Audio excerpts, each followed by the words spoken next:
It's Friday, September 17th, and you, my friend, are listening to The Drive.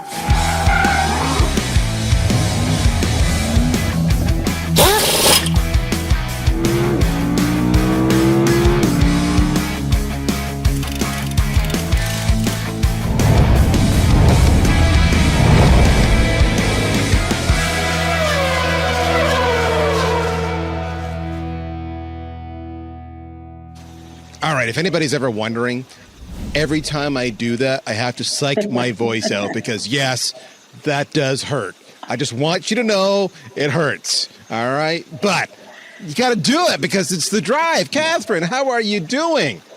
Hey, Daryl Prill, I'm doing amazing. One more week for the books, man. Like, September done. What? No. What's going on? I mean, and not just September, but for many of us, including us here at VanillaSoft, the end of Q3. So, which probably is a good time for me to say publicly, Catherine, how goes the sales numbers? Are we going to hit our numbers? I want you to commit publicly that you're going to hit the numbers here. Go ahead, commit. We are on track. It's been a really amazing year. Our team is full again. I'm very excited for what we have in front of us, and definitely for next year. There's a lot of great stuff coming from the sales team at VanillaSoft. So hold your horses. It's coming. I'm going to edit that piece out and send it to the board. Just so you know. Here we Good go. luck. So if we don't hit our numbers, blame her, not me, because she committed. That's all we're going to do. It's called job security, folks. How you doing? Oh, my goodness. It's been crazy. Normally we start off with the road ahead. And then Daniel would play the wonderful little intro like he always does. And then you go, oh, so this is the road ahead part. Except last week when we said, you got to stay tuned and tune in to this webinar we're doing where myself and Sean Finder bookend a conversation about the state of cold sales outreach featuring Bryn Tillman talking about social, Victor Antonio talking about phone, and Sam McKenna talking about email, where we ask them the awkward, hard, difficult questions that no one will ever ask them because, hey, that's what we do. And you must have heard me because we blew the socks, the door, we brought the curtains down. That thing was jam-packed. It was staggering. The chat was awesome going on at the same time. We had representation from around the world. It was a lot of fun. And the people that were there were like in the Victor camp or in the Sam camp. It was nuts. So that happened. So there's no event that I'm going to promote for next week. Instead, what I'm going to do is I'm going to say next week in the road ahead, what you should do is go back to the on-demand webinar that took place. You can find that at the AutoClose website, autoclose.com with a K, and check it out because it was stunning. So that was a great session. But with that said, it has been a busy week on all things related to money. Woo! All right, Catherine. I don't know if you're aware of this, but there was a wee acquisition that took place with this niche company you may or may not have heard of who played in the email space, small little company called MailChimp. Ever heard of them, Catherine? Roughly, yeah. Yeah, they sound familiar vaguely. I've heard of them somewhere. Yeah. And MailChimp, with a couple of things that are of interest. So, they really had, as far as I know, they had no funding. So this is something that's really born organically and shows that you can do a big deal.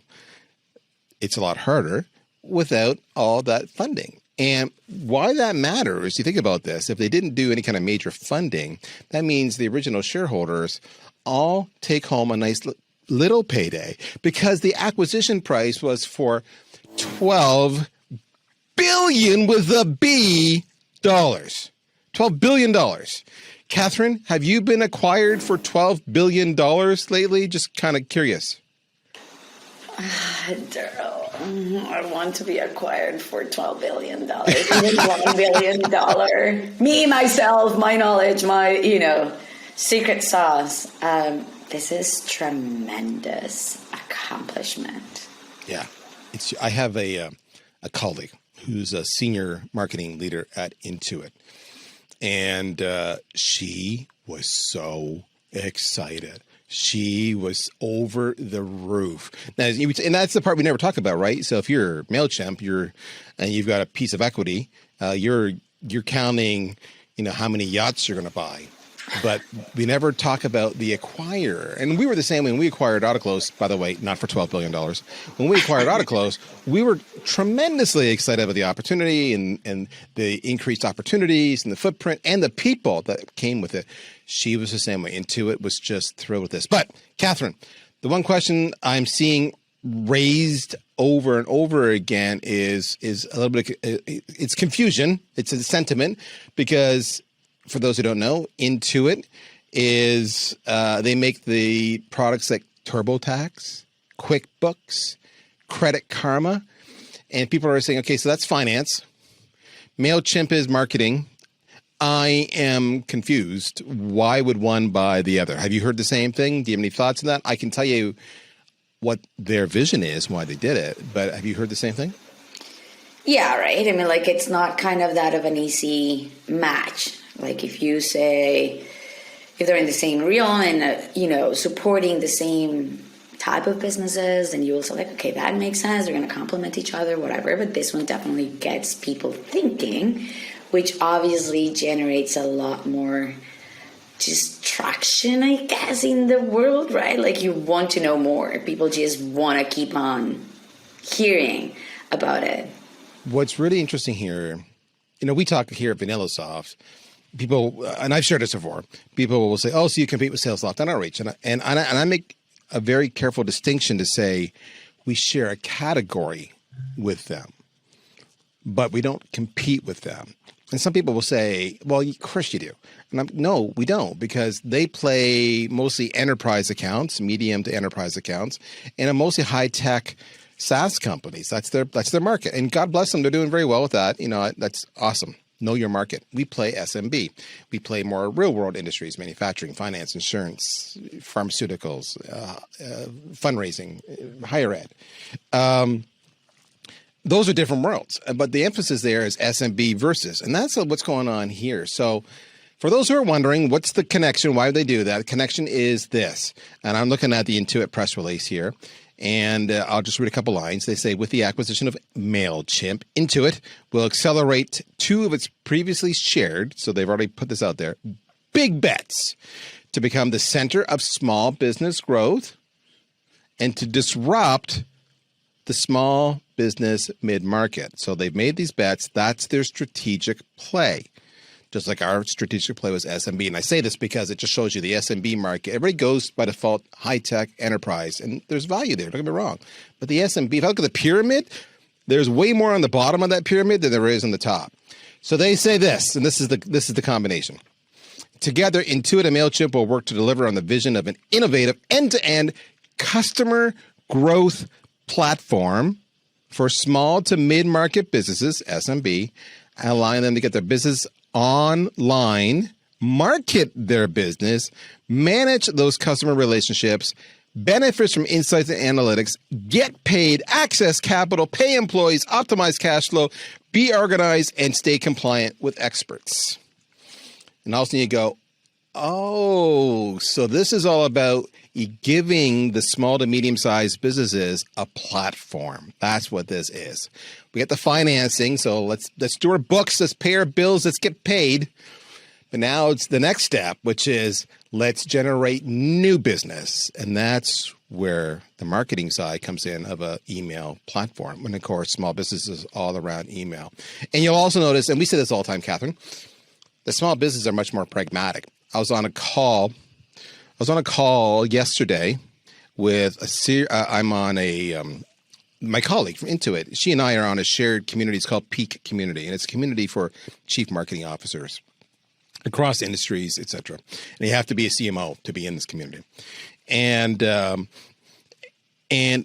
we were talking about the whole idea that there's a massive market at the midpoint, and a lot of industry analysts, they just get focused on what's going on in high tech and assume that's the world. And my comment was, I'm like, my SMB clients don't come to me saying, can I have the latest and greatest artificial intelligence algorithm? That doesn't happen. They don't even think about that. They're much more pragmatic. The next thing is they don't want something that's complex to administer, like a Salesforce.com, because they don't have the IT staff and they can't afford the professional consultants to maintain that. They want something that's simple. Well, look at this. MailChimp, Intuit, that's what I'm talking about. So that's the magic. I'm just curious, Catherine, are you giving me your resignation soon and going to go work for this new organization? Because they were doing great already. They have over 800,000 customers. I mean, you could do well just living off the base, Catherine. I just got to say that, as an aside part. So anyway, that's it. Catherine, are you going to sell? You need to sell VanillaSoft for $12 billion, and I'll be flexible. I'll take 10. Can you make that happen? Oh, yeah, sure.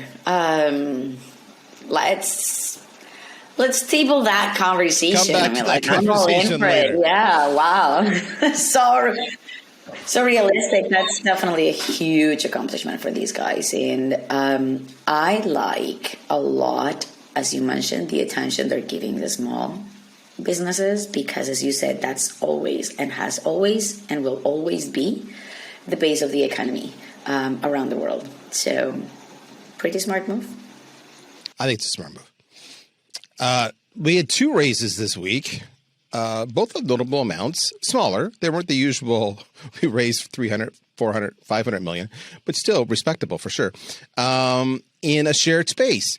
And that's the space of, what's the right, how do you call this category, Catherine?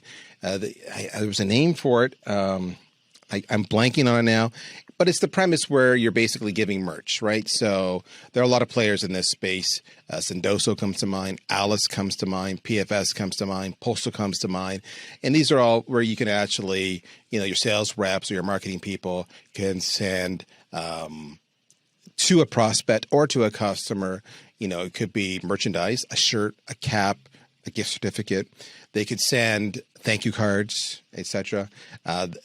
So the list goes on. They could also use the same platform to do personalized direct mail for many, not all of them, but many of them.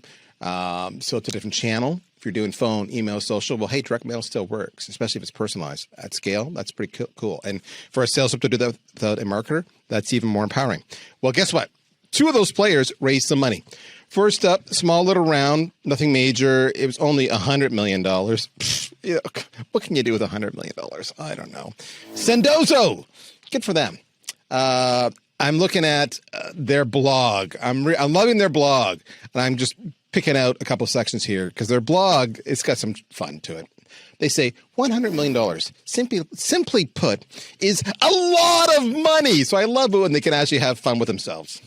As stewards of this investment, I love that verbiage. We have a great responsibility. This funding allows us to commit even more deeply to ensure that our customers and partners thrive through. Okay, so this is how this is the use of funds. Tell me if you've never heard any of these classic lines. I love when how will the money be used? Well, how do you think it's going to be used, dumbass? We're going to do A, B, and C, and it's always the same. So, accelerating innovation in the industry's most advanced sending platform, expanding our global warehouse capacity and logistics handling, offering a global comprehensive marketplace of merchandise and experiences, providing industry-leading service and support, and building an organization of top talent to scale our operations. So they're going to use the money to hire smart people. They're going to build their warehouse and logistics. They're going to improve their customer service and support. And they're going to invest in R&D because that's what innovation is. The only thing they didn't say here, which they're missing, is, and we're going to go sales and marketing. Because, I mean, you don't just say, okay, this department, you get no money. You sprinkle the money everywhere. That's what you do. But it's all about scaling. So Sendoso, Catherine, have you ever gotten anything from Sendoso? Have you ever received a merchandise? They shown some love to you? No one shows love to me, Daryl. Not even you, and I keep on begging you to do something nice for me. So there's that. I know. But I'm pretty sure you've received a lot from I have. Many folks directly and others that have used their services. I know overall, obviously, out there, this is a very well-established young market. It is wrapping up that importance, as you mentioned before, of really customizing your outreach and really making feel people important, right? So it's, again, humanizing that sales experience. It's not about I'm shoving these deals down your throat, but is let me show you how much I really actually appreciate you, and what you see here is what you will get from the rest of the team. Let's make business together. Let's move forward, right? So as well, being used as an appreciation, token of appreciation. So I love the premise of this market. I think it's so basic, yet so important. And it's basic because when I was growing up, my mom always taught me, you have to be special to people. You have to appreciate, a smile goes a long way, or remembering their birthday goes a very long way, giving them a chocolate. Like, it doesn't need to be super fancy, super crazy, super expensive, but let them feel special, let them feel loved. So it's a very basic thing, very basic concept, was not within the business space. Now we're putting it in the business space. I like it. Can you say So I want to ask you a question. We've never talked about this before. I've got my opinions. I'm with you.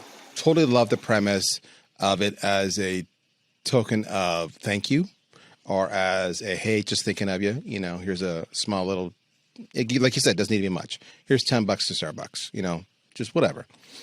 And that's brilliant. But of course, a lot of people use this to drive new business, right? So they're going to their target accounts and contacts, and they're getting them some nice swag. Hey, here's a hoodie, here's a windbreaker, etc. Here's my question for you, Catherine. If you were tasked to buy a piece of software and you were looking at vendor A, vendor B, and vendor C, and all things being equal and price being almost comparable, let's just say it, because that never happens, but we'll say in this example it is. If vendor B used Sendoso and they sent you a beautiful hoodie, and it was personalized, it had, Columbia rocks on it. Say that word again. How did you pronunciate my country? Columbia with an O, no U's, O. I have been corrected on this only once, and I learned. If it says Columbia rocks and it comes to you, so it's personalized, it's nice, it's fashionable, would that dramatically, notably, consequentially influence you in picking vendor B over A and C? 2 points in your answer. That's where the risk comes when you're using it too early in the process. Because you also have all these companies, big companies that everyone wants to land, Walmart, if you're going after government, if you're going after these huge institutions, their procurement won't let you receive even a bottle of water if you are visiting a vendor's office. So one, you have to really know your space in order to make it a good gesture, rather than a bribery type of approach. And that's where you're going, right? So in my case, that I'm the worst person to sell to. I am that persona that is difficult. And yes, I'm in sales. And that's why I coach my team to actually think about that tough, difficult person to sell to. Because I am against pushing, right? And if you send it too early, if you send it way too random, if you send it with the wrong tone, even though it's a gift by a third party and whatever, there's a tone. There's always a tone, right? You go into that potential risk of blowing it, actually, rather than closing it. So again, the premise and the idea is amazing. It now comes down to the users on being smart about it. How much these companies, or how far these companies get involved into providing best practices, I don't know. That would be potentially a really good space for them as well to advise their people. Well, we know it must work because this is Sendoso's Series C funding. They got $100 million. But I will share a story. I think I've shared this before. But recently, a few months ago, we were making an investment in a software platform. And the sales rep did their math, give them credit. They figured out that their head of marketing knew, ironically, Ollie. And so they had their head of marketing reach out to Ollie to find out what hotel I was staying at as I was speaking at a show, so they could send me tchotchkes. And I refused to give them the address because my response was, the tchotchkes are nice and I know what you're trying to do and I appreciate that. I don't need them, number one. And number two, more importantly, is I need to be able to go back to my management team and say, I made this decision based on a case study, not based on this really cool $10 hat that was sent me. I spent tens of thousands of dollars, not because of a $10 hat. I needed to be credible, especially when I told the other vendors they didn't get the business. So that's just my take. World according to Daryl, but I like what Catherine's saying, and I'm glad she's coaching her sales reps. You could learn from Catherine and her sales reps. Now, not to be outdone, Sendoso was one of those people in that space doing it. The other one just got some money, was a little company called Postal. Postal.io. They're interesting. We seriously evaluated Postal.io a little while ago, specifically because of their direct mail stuff.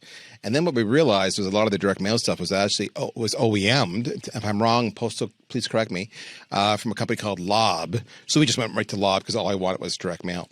And we use Lob and we have it integrated now and it's great. But Postal.io does the exact same thing. And they just raised $22 million. And that's a Series B for them.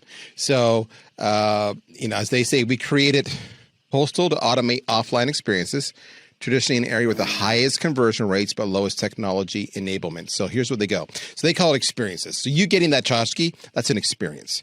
Our experiences come from, and actually you heard Sendoso said the same thing. If I go to their press release, what was the word they used? They wanted to, here we go. They said offering a comprehensive global marketplace of merchandise and experiences. So clearly what I've learned today is that in this space, the word experiences is relevant.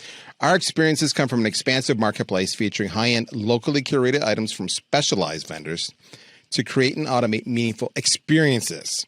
This helps us to drive better engagement with prospects, increase conversion rates, and boost employee engagement. Borrowing the marketing automation playbook, I like how they phrase that. Postal integrates existing marketing systems and signals.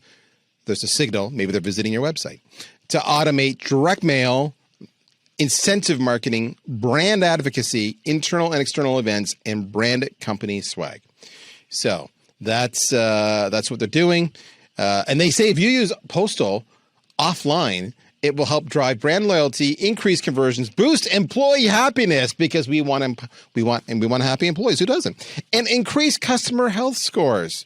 So using Catherine's word, if you bribe these people, they will be happier. There you go. End of story. I think that's what I'm hearing here. There you go. Taking stuff out of there you context. Go. Bribery works. Great. Thank you. All right. Next up, we're going down. We had 100 million, then 22 million. Now we're down to a Series A of 20 million for Revenue Grid. Now, Revenue Grid is an interesting company. They offer a set of what they call revenue opportunity, engagement, and risk signals. So they're offering signals that spur your sales rep into action. It can also automate sales routines and playbooks and foster best practices and recommend changes to your sales process and measure the impact of those changes. So basically what they're really doing now, and for a context, they were previously known, they rebranded last year, they were called Invisible.io. And I remember Invisible.io, and they had a $20 million Series A. So they're already on to a $20 million Series B. That's really interesting. But the whole thing is they're physically, they're giving you signals. They're looking for signals. They're giving you insights and intelligence for the sales rep so that they can literally tell the sales rep that you need to take action right now because of this. And we recommend you do that. So I've got a commitment here. Revenue Grid can track objections and suggest the right mitigation on different levels of the sales funnel. So it can understand a communication type like email, ping pong, on hold, no authority or power. and then basically tell you what to do. So they think that gives your sales guys and gals a huge advantage, which I can totally see that. And I will admit, when I was reading this, I was like, I wonder if we should be looking at that. So what do you think, Catherine? Do you want to have some intelligence in the background, monitoring, sniffing? I mean, we already have that with our conversational intelligence platform and a few other pieces we have. Do you want some more? Looking for those signals, sniffing around, telling your reps to be doing? Or is it not reasonable for us to expect our sales reps, whom we pay a lot of money, to have the wherewithal to do that themselves? You just read my mind. That's, in my personal opinion, where I struggle with all these new technology developments, right? I know, and my dad has always told me, like, big inventions come out of boredom of people, right? A huge pain is what creates that invention. So if there's this person that constantly sees that gap of the sales team, right, they're going to say, like, okay, let's come up with something to help them out instead of having a person on it, or leaving the human factors play such a strong role in the whole situation. So for me, it's hard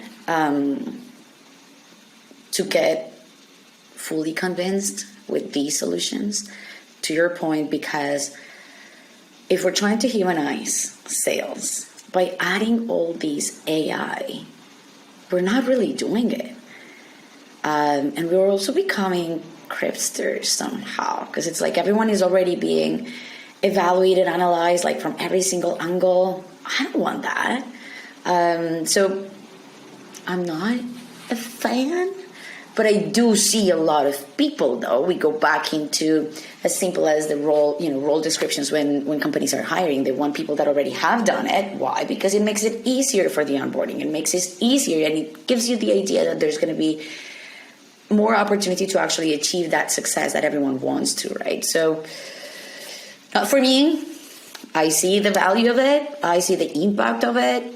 I also see the risk of it. So I always find it interesting because one of the reasons we all say we struggle to do our daily tasks is because we have too much distractions and notifications. I got Slack, I got email, I got LinkedIn, I got Twitter, I got phone calls still, believe it or not, right? I got WhatsApp.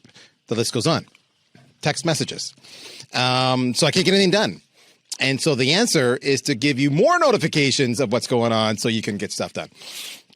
I'm looking at that in the irony. With that said, let's move it along to corporate affairs. And this week, we're going to pick up on a story we did last week, which is all about Freshworks. We talked about their big-ass, pending IPO and value, a $10 billion valuation. Well, just an update to that story. They have filed the paperwork, of course, to do this IPO, as we talked about. And what's notable is a couple things. They, by the way, they filed on NASDAQ. I'm going to the symbol FRESH, FRSH. So that's looking good. But what's notable is what they're looking to raise. So if they go public, maybe people buying their shares, therefore they get the proceeds from those share purchases. That's how they raise their money. They're expecting to raise $912 million. All right. So we got, revenue grid got 20. What did we say? It was $22 million. I can't remember. No, it got 20. Postal got 22. Sendoso got 100. They're raising these funds. Well, Freshworks is looking to generate from an IPO 912, so almost $1 billion. Catherine, if you're not going to sell us for $12 billion here, because I'm starting to doubt your commitment to the cause, can you please go raise almost $1 billion for us to go do our thing, please? I'm buying the lotto, so we'll see how that goes. She's buying the lotto. I love it. All right. So there you go. Update on the Freshworks story. Let's move into water cooler talk. We don't have a lot this week, in all honesty, but we do have, of course, Ollie's rant, and Ollie did have a couple of things he wanted to share with us in the water cooler talk. One is he wanted to let people know that our friends Partner Stack, our gold sponsor of the next SaaStr event. We are Partner Stack clients and users and having a very good experience with them. He says, let's go. And how would you feel about traveling to an event in the near future? So, Catherine, to start there, how would you feel about traveling to an event in the near future? Of course, I went to Atlanta back in June, and that was, for me, up here in Canada, who's in a different state and timeline than the folks in, say, Europe or Israel or the U.S. are. How would you feel if I said to you, okay, Catherine, you need to go to Chicago tomorrow, and you need to go speak at this show, and there's going to be 1,000 people there. Beyond the, hey, cool, it's a get, I get to go on a field trip. I get that part. Would you be anxious? Would you be apprehensive? Would you be willing to do it? Or would you say, you know what, I'd rather do it via Zoom, please? Well, I think that for everyone's peace of mind, really, at the end of the day, the first question is, what's the screening that they're going to have, right? Are they going to request people, right, to be fully vaccinated, or what's the plan? Obviously, depending on where it is, the country itself also takes care of a couple of that screening and filtering too. There's many people that don't agree, obviously, with vaccination, and that's totally up to them, but they still don't want to be so exposed, right? So the ones that usually don't believe into vaccination most likely will just, kind of take the quick route on, no, I'm just not going to go. There's no need for me for exposure into it. The ones that do believe in vaccination would like to know if that's going to be a requirement. Now, if that was to be a requirement, I will be a lot less worried about it. But also then what other measures are going to be taken into consideration to ensure that everyone is at a safe place. We still keep on having all these variants, right? So it's just, again, this is one virus that is so hard to control, and it's so hard even to predict what's the impact that it's going to have on you. So depending on what they're doing, I would potentially be okay, or just simply not. So I'm hearing a definite maybe. That's what I'm hearing from you. So love you for being so strong and committed on that decisive response. Well done. What's interesting is, for those who don't know, here in Canada, we're having a federal election, the national election. Unlike the U.S., where that process seems to take well over 2 years and billions of dollars of advertising, our process takes a grand total of approximately 5 weeks. So as a citizen, this is one reason I love living in Canada, because 2 years of hearing people talk on cable news network and spending billions of dollars and raising billions of dollars in PACs is just exhausting. Give me 5 weeks, it's done. Why do I bring this up? I bring it up because the whole idea of do you vax or not vax, as you might understand, is part of the discussion in our federal election and how people will vote and the stance the individual parties take. So by the time we have the next issue of the drive, we'll have a good indication at least of what party won and how Canadians react to that very question. But what's more interesting was recently in the U.S. Open, it was on the women's side, there were two young ladies who played off. And Ollie, who hails from Britain, wanted to make sure we put out there that it was a British young lady taking on a Canadian young lady for the trophy. And it was the British young lady that won. And he's rather smug. And this is where it gets interesting, folks. Poor Ollie. What he doesn't know is that the British young lady is actually Canadian, playing for Britain. And I'm not making this up. So Ollie, once again, the colonies are saving your ass. That's all I got to say. With that, let's go to the rant. What's on your mind this week, Ollie? Hey, what's up, everyone? This is not going to be a rant this week. I'm sorry to disappoint, but I'm bringing you something a bit different, something I'm really curious to see how this plays out. So on my event this week, I had Sam McKenna, Miss Cold Email Expert herself, have a debate with me. And I said to her, you can never, ever use a template for a cold email ever again, or you can only use template emails for the rest of your life. Which would you pick? And we had that argument on our live session this week. So I want to see what you guys think. So maybe Catherine, I'm gonna choose sides for you. Catherine, you can take only ever using templates, and Daryl can argue never using templates. Let's have this out. Let's do a pros and cons. I want to see who wins. Good luck, guys. Okay, Catherine. Apparently, his rant is just he probably heard me pick on him before I just said about the U.S. Open. And instead of really giving us a rant, instead, he's pitting you against me. So we have to have a wee debate, a small, quick debate on emails. Apparently, if I understand this right, your side is you are arguing for templates. You can only ever use templates. In other words, pre-built emails you just have to send. And my side is I am arguing for no templates. I'm never going to use a template again. So you're younger, you smell better. So I'm going to let you go first. Ew. Clearly, Ollie doesn't like us because he puts us both in the wrong buckets. I'm going to say templates are good. It provides the framework. So as long as there's room for flexibility whenever it's needed, right? Like not templated cookie cutter approach, but templated as giving that structure, right? Like giving people an idea on what that excellency potentially look like. I'm all in for it because it's not everyone is good doing stuff from scratch. Not everyone is good finding the right words to send in an email. We go back into the tone, right? Tone sometimes just gets in the way.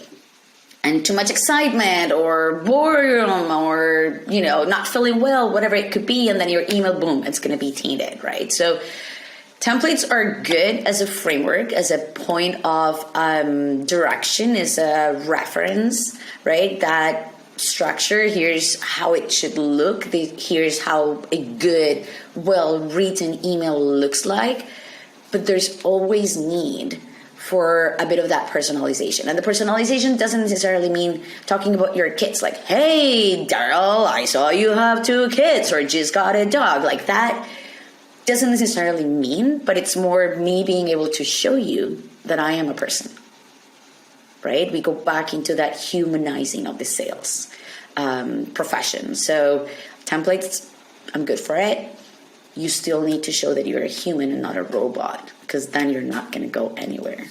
So I want to say that I've won this debate already because she didn't debate her position. She was only allowed to debate templates with nothing else. And she said templates plus personalization. She cheated. No. She's cheating. My position is remarkably not unlike the cheater over there, where I'm thinking templates are good, but you must personalize them. But that's not what I'm allowed to speak to. I'm allowed to speak. I can only speak to the fact that templates are bad. I can never use templates again. And from my point of view, this is my argument. Templates are contrived and templates are shared, and every single rep out there sending the same template to the same prospect, because we buyers get hammered from numerous people pitching us their products, just smells desperate. It's not credible, and we see it because we get so many, and we just immediately delete the email, never progress in the deal. So based on that, no templates is the way to go, because what's going to do is 2 things. 1, it's going to force you to personalize. As Sam likes to say, show me you know me.